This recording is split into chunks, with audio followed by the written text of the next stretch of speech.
To kids area online. Kids area ഓൺലൈനിൽ vacation classes April 1 start ആവുകയാണ് കേട്ടോ. ഈ വരുന്ന April 1 കിഡ്സ് ഏരിയ ഓൺലൈൻ്റെ വെക്കേഷൻ ക്ലാസ്സസ് സ്റ്റാർട്ട് ആവുകയാണ്. ഓൺലൈൻ ക്ലാസ്സസ് ആണ്. സൂമിൽ ലൈവ് ക്ലാസ്സസ് ആണ് വരുന്നത്. അതുപോലെ ക്ലാസ് അറ്റൻഡ് ചെയ്യാൻ പറ്റാത്ത ദിവസങ്ങളിൽ നിങ്ങൾക്ക് റെക്കോർഡ് ക്ലാസ്സും കിട്ടുന്ന രീതിയിലാണ് വെക്കേഷൻ ക്ലാസ്സസ് ഉള്ളത്. താല്പര്യമുള്ളവർക്ക് ജോയിൻ ചെയ്യാം. ഈ വർഷം കിഡ്സ് ഏരിയ ഓൺലൈൻ ട്യൂഷൻ നൽകിക്കൊണ്ടിരിക്കുകയാണ്. 1ാം ക്ലാസ് മുതൽ 5ാം ക്ലാസ് വരെയുള്ള കുട്ടികൾക്ക് ട്യൂഷൻ നൽകിക്കൊണ്ടേ ഇരിക്കുവാണ്. അവർക്ക് നെക്സ്റ്റ് ഇയറിലും 1ാം ക്ലാസ് മുതൽ 5ാം ക്ലാസ് വരെ ട്യൂഷൻ ഉണ്ടാകും. കേരള സ്റ്റേറ്റ് സിലബസിൽ പഠിക്കുന്ന കുട്ടികൾക്ക് സൂമിൽ ലൈവായിട്ട് ട്യൂഷൻ ഉണ്ടാകും. വെക്കേഷൻ ക്ലാസ്സസിൽ മലയാളം, ഇംഗ്ലീഷ്, ഹിന്ദി ഇവയുടെ ലെറ്റേഴ്സിന്റെ ക്ലാസ്സസ്, ലെറ്റേഴ്സ് അറിയാത്ത കുട്ടികളാണെങ്കിൽ ലെറ്റേഴ്സിന്റെ ക്ലാസ് നൽകുന്നുണ്ട്.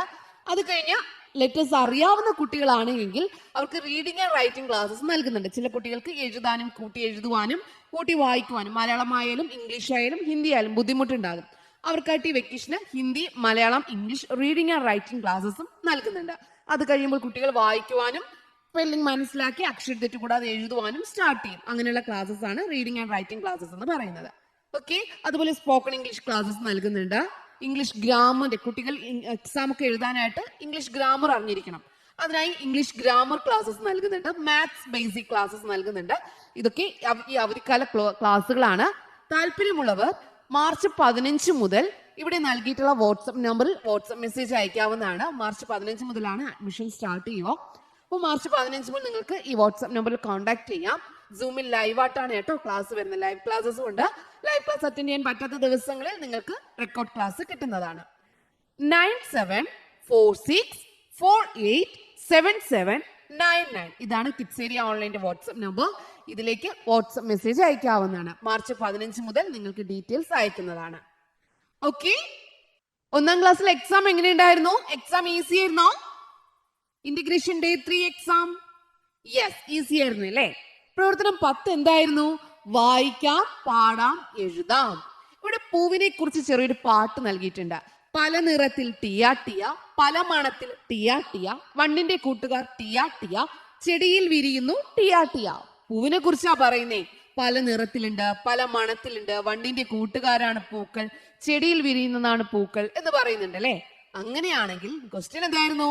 പൂമ്പാറ്റയെ കുറിച്ച് എഴുതൂ. പൂമ്പാറ്റയെ കുറിച്ച് എഴുതൂ. ഇതുപോലെ പൂമ്പാറ്റയെ കുറിച്ച് എഴുതാലോ. പല നിറത്തിലുണ്ട്, പല വർണ്ണങ്ങളിലുണ്ട്, പൂക്കൾ തേടി ആഹാരം, പൂക്കളിൽ നിന്ന് തേൻ നുകരുന്നു. ഇതൊക്കെ ചേർത്ത് എഴുതിക്കൂടെ? പാറിപ്പറക്കുന്ന പൂമ്പാറ്റയല്ലേ? ഇതൊക്കെ ചേർത്ത് നിങ്ങൾ ഓരോരുത്തരും ഓരോ രീതിയിൽ എന്ത് ചെയ്തും നിങ്ങൾക്ക് അറിയാവുന്ന ഇഷ്ടമുള്ള പൂമ്പാറ്റയെ കുറിച്ച് എഴുതിയിട്ടുണ്ടാവും. അടുത്ത ചോദ്യം എന്താണ്? പിക്ചേഴ്സ്. ഇവിടെ കുറച്ച് പിക്ചേഴ്സ് നൽകിയിട്ടുണ്ടായിരുന്നു. ഈ പിക്ചേഴ്സ് കൗണ്ട് ചെയ്തിട്ട് എത്ര ഉണ്ടെന്ന് എഴുതണം. ഈസി അല്ലേ?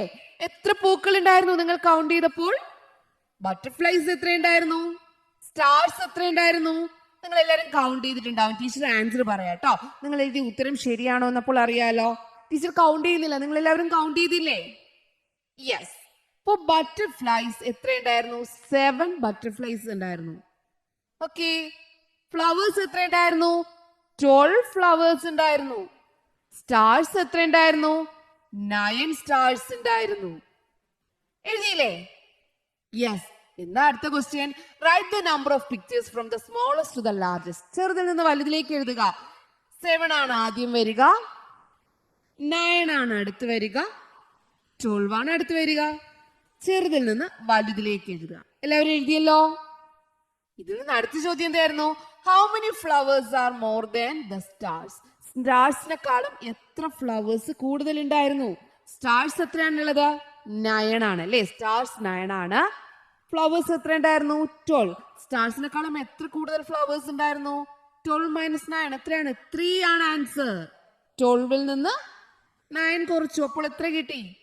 3. അപ്പോൾ 3 ആണ് സ്റ്റാർസിനേക്കാൾ ഫ്ലവേഴ്സ് കൂടുതലായിട്ട് ഉണ്ടായിരുന്നത്. നെക്സ്റ്റ് ക്വസ്റ്റ്യൻ, അതിലുള്ള നെക്സ്റ്റ് ക്വസ്റ്റ്യൻ എന്താണെന്ന് അറിയാവോ? Look at the picture drawn by Fahad. Fahad വരച്ച ചിത്രമാണ്. Write the missing numbers in order and complete. ഈ ഓർഡറിൽ എന്ത് ചെയ്യുക? ഒരു ഓർഡർ നൽകിയിട്ടുണ്ട്. അതേ ഓർഡറിൽ എന്ത് ചെയ്യുക?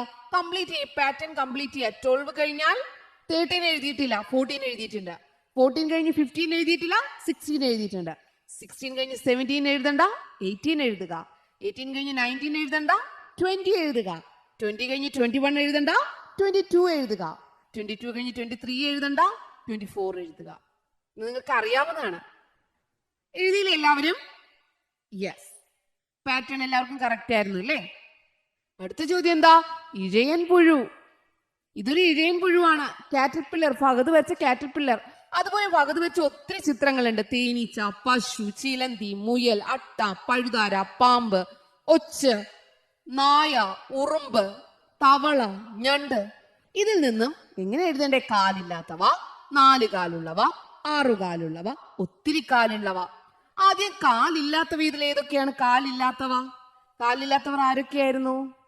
പാമ്പ്, ഒച്ച്, കാലില്ലാത്തവർ എഴുതിയല്ലോ. അടുത്ത ചോദ്യം 4 കാലുള്ളവർ. 4 കാലുള്ളവർ ഇതിൽ ആരൊക്കെയാ? 4 കാലുള്ളവർ പശുവിന് 4 കാലാണ്, മുയലിന് 4 കാലാണ്, നായിക്ക് 4 കാലാണ്. ഇനി ആരാ ഉള്ളേ? ഒരാൾ കൂടിയുണ്ട്, തവള.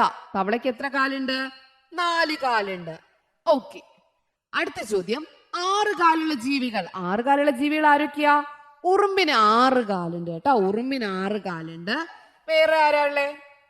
ഉറുമ്പ് പോയാൽ തേനീച്ച.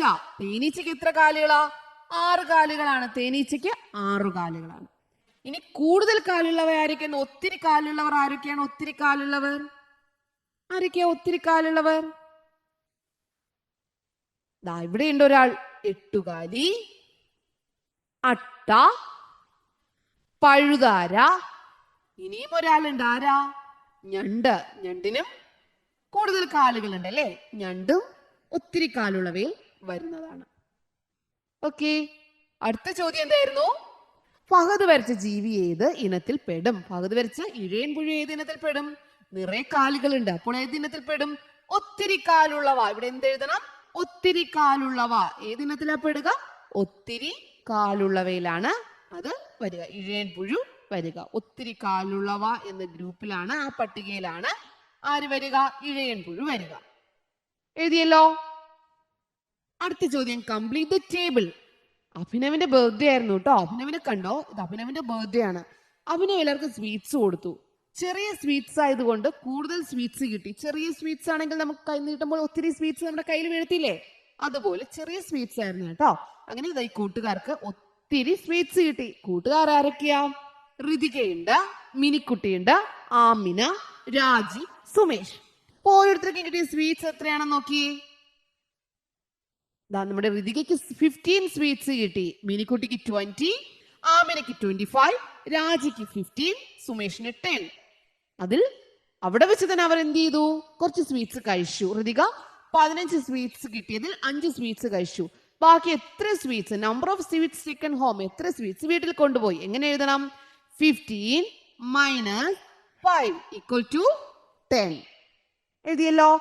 മിനിക്കുട്ടി 20 സ്വീറ്റ്സ് കിട്ടി. എത്ര സ്വീറ്റ്സ്? നിങ്ങൾക്ക് ഇഷ്ടമുള്ള സ്വീറ്റ്സ് എഴുതാം. ഇപ്പൊ 10ഓ 15ഓ എന്ത് വേണം എഴുതാം കേട്ടോ. ഇപ്പൊ 10 സ്വീറ്റ്സ് കഴിച്ചു. എന്നാൽ എത്ര വീട്ടിൽ കൊണ്ടുപോയി? 20 - 10 = 10. ഇവിടെ നിങ്ങൾക്ക് ഇഷ്ടമുള്ള എഴുതാം കേട്ടോ.